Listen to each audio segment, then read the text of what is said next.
Star Wars Rebels has ended with its final 3 episodes, titled A Fool's Hope, Family Reunion, and Farewell. The show had just over an hour to wrap everything up, tying 4 years of stories together and providing some satisfying reasons for the absence of certain characters in the original Star Wars trilogy. The plot is centered around a plan of Ezra's to drive the Empire off of Lothal, if only for a moment. He enlists the help of many of the side characters we've seen since Season 1, including Hondo, djKENTO, Vizago, Ketsu, Wolf, Gregor, Ryder Azadi, and more. Everything is kicked off by Ryder's betrayal as he provides information to Governor Pryce in return for immunity. I've gotta say, this plot had me guessing. I thought it was all an act, then I thought it was real, and then it was revealed to be an act after all. I'm glad it was able to keep me on my toes. Pryce leads an attack on the small band of rebels, but is thwarted by Hera returning with the Ghost in the air and a pack of Loth wolves on the ground. I thought the way Hondo snuck through the blockade was clever and creative. The wolf attack was straight up vicious. It was so good I'm half convinced Dave Filoni planned this whole series just so he could do this one scene. Something I thought was interesting as the wolves were revealed was that Rook couldn't smell them. He's been using his sense of smell since his introduction, but it failed him here. I'm guessing that has something to do with their mystical nature. Seeing so many characters working together again was awesome. I was especially excited to see Wolf and Gregor back in the action. They even shot blue blaster bolts, and Gregor joked that the Wolf Pack was back. The episode ends with the capture of Pryce, and Phase 2 of the plan is all about attacking the Imperial Command Center before Thrawn can return. Before rushing in, Ezra has a little talk with his parents, reminding us that he is continuing their legacy. I have to imagine that him saying he would finish what they started was a purposeful mirror of Kylo Ren. The crew fairly easily takes control of the Imperial Dome with Pryce under their thumb. Unfortunately, Thrawn makes it back before they launch, and Rook is able to shut down Lothal's planetary shields, opening up the city for bombardment. This takes us back to the episode Doom, where Zeb and Sabine had a chance to capture or kill him and they let him go. I never liked that they did that, and in my eyes they are basically responsible for any damage he does in these episodes. Anyway, Ezra surrenders himself to Thrawn to stop the destruction of his city. Thrawn hands him over to Palpatine himself, or at least a hologram of him. This was my favorite segment of the episode, which you probably would have guessed. It's very related to the world between worlds, which I am still obsessed with. Palpatine appears as a kindly old man, and Rebels has already shown us that he has the means to alter his appearance for the public when he pleases. I've always loved the Tolkien line about a servant of the enemy appearing fair but feeling foul, and that's exactly what's going on here. Actually, I felt a lot of Tolkien in the series finale, like Ezra's temptation, or the fact that the episode title A Fool's Hope is a direct quote from Gandalf. The Emperor still needs to use Ezra to gain access to the world between worlds, so he tempts him into opening it up very similarly to the way he used Kanan as a temptation last time. In A World Between Worlds, Ezra lets Kanan go and honors his death, and I've said many times already that I felt that that was an illusion from Palpatine.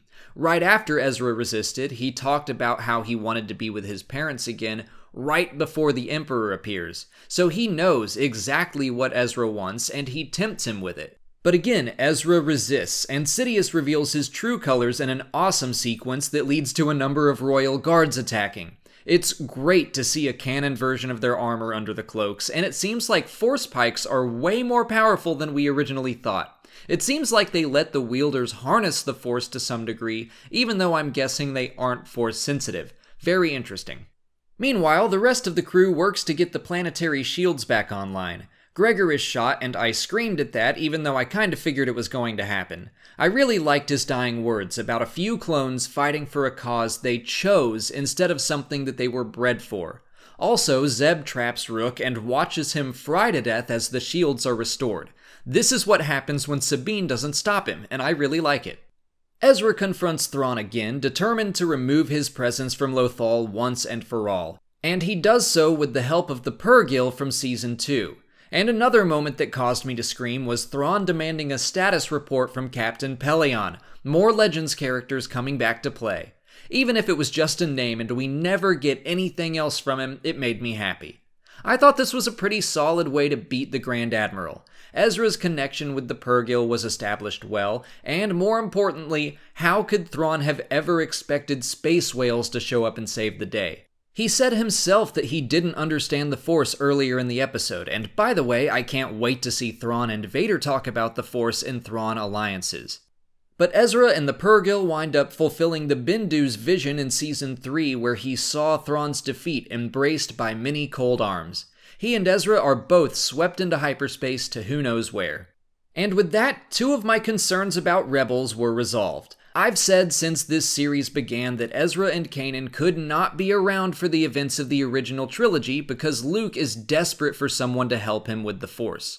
2 Jedi in the Rebellion negates that. I also think Thrawn would have turned the tide of some events, but all 3 of those problems have now been solved. Although Dave Filoni has confirmed that both Ezra and Thrawn survived the Purrgil jump, so we've probably not seen the last of them. With all Imperial opposition destroyed by the Purrgil, the Ghost Crew launches the Imperial Command Center into the sky and destroys it. Pryce chooses to stay on board and go down with the Empire. I do wish she had been around more in the show. She was mentioned the entire series, but I found her to be a pretty good villain from her first appearance in Season 3. I liked her story in the Thrawn book as well. Her death would have been a bit more satisfying if she were seen as a major threat from the start. With the Empire mostly gone, the people of Lothal are inspired to finish the fight and capture their city for good. They prepared for Imperial retaliation that never came. Thanks to the Battle of Scarif, the Empire just didn't have time to worry about Lothal, and the planet was able to rebuild through the Battle of Endor. In voiceover, Sabine reminds us that Hera fought at Endor, and so did Rex, so I think we can officially say that Rex appears on screen in Return of the Jedi. Zeb takes Kallus to meet the rest of the Lasat people so he doesn't feel bad about killing their entire race. I think it's cool that they have this Legolas-Gimli type friendship. In Lord of the Rings, Gimli was the only dwarf allowed to go to the Undying Lands with Legolas, but even I think the Lasat accepting Kallus as one of their own is just a little too much forgiveness. It's revealed that Hera has a son named freaking Jason, inspired by Jason Solo in Star Wars Legends, I assume. I think Sabine's voiceover hints that he might be Force sensitive. Also, and this has been confirmed before, but people ask me all the time if humans can breed with aliens, and here is your most definitive proof. And finally, after the Galactic Civil War comes to an end, Sabine looks out over Lothal. It appears the way Ezra envisioned it back in Season 2. With the planet's future intact, she heads off to search for Ezra with Ahsoka's help. She did promise to find him once she got off Malachor. Ahsoka was another worry of mine when she was brought into the show. I was excited to see her, but again, she can't be around when Luke needs a teacher. So where has she been? I'm sure we'll find out eventually. My guess for now is that she was stuck on Malachor and found her way out in the world between worlds, and whenever she was in a position to rejoin her friends, too many years had gone by. The last 3 episodes were really solid. Not my favorites of the series or even the season, but they were an exciting and satisfying conclusion. There are some things I would change, like making the good guys pay a larger price than just one clone to get the job done, but the last 20 minutes or so were superb, enthralling and exciting in ways that will stand out as some of the best moments of the show. I'm sure I'll be talking more about Star Wars Rebels as a whole in the near future, but I'm going to wrap up my review of these episodes for now. I would love to hear what you thought of them. Let me know in the comments. If you haven't already, please like this video, subscribe to the channel, follow me on Twitter, Instagram, and Facebook, and consider checking out my Patreon page. As always, thanks for watching, and may the Force be with you.